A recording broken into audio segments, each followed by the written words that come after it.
বস্তির ছোট্ট চালাঘরে বেড়ে ওঠা মেয়েটির স্বপ্ন ছিল অভিনেত্রী হওয়া। পরিবারের অভাব আর মায়ের স্বপ্ন পূরণ করতে মাত্র ৯ বছরেই তাকে ছুটতে হয় অডিশন থেকে অডিশনে। ভাগ্যক্রমে আজ সেই মেয়েই ২টি বিশাল বাড়ির মালিক।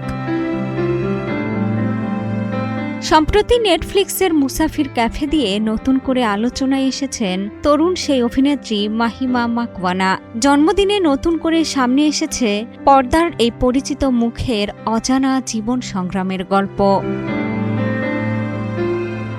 মাহিমা জন্মের মাত্র কয়েক মাস পরেই মারা যান তার বাবা। সংসারের দায়িত্ব এসে পড়ে মায়ের কাঁধে। একটি বেসরকারি প্রতিষ্ঠানে কাজ করলেও সেই আয়ে চলত না সংসার। স্কুলে পড়াকালীনই মাহিমাকে ছুটতে হয় এক স্টুডিও থেকে আরেক স্টুডিওতে। ছোট চরিত্রে অভিনয়ের মাধ্যমে শুরু হয় পথ চলা। হঠাৎ করেই বদলে যায় জীবন। কিশোরী বয়সেই টেলিভিশনে পান বড় সুযোগ। এক ধারাবাহিকের সাফল্যেই বদলে যায় পরিবারের আর্থিক অবস্থা। মাত্র ১৪ বছর বয়সে পরিবারের জন্য মুম্বাইয়ে কিনে ফেলেন প্রথম বাড়ি।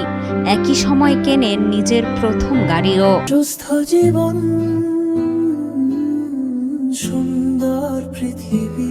ধীরে ধীরে সিনেমা, বিভিন্ন ভাষার কাজ এবং ওটিটি সিরিজে নিজের জায়গা তৈরি করেন মাহিমা। বস্তির ছোট্ট ঘর থেকে উঠে আসা মাহিমা আজ ২ বাড়ির মালিক। তার গল্প শুধু অভিনয়ের সাফল্য নয়, একজন মায়ের স্বপ্ন পূরণের গল্প, কঠিন সময়কে হার মানানোর গল্প।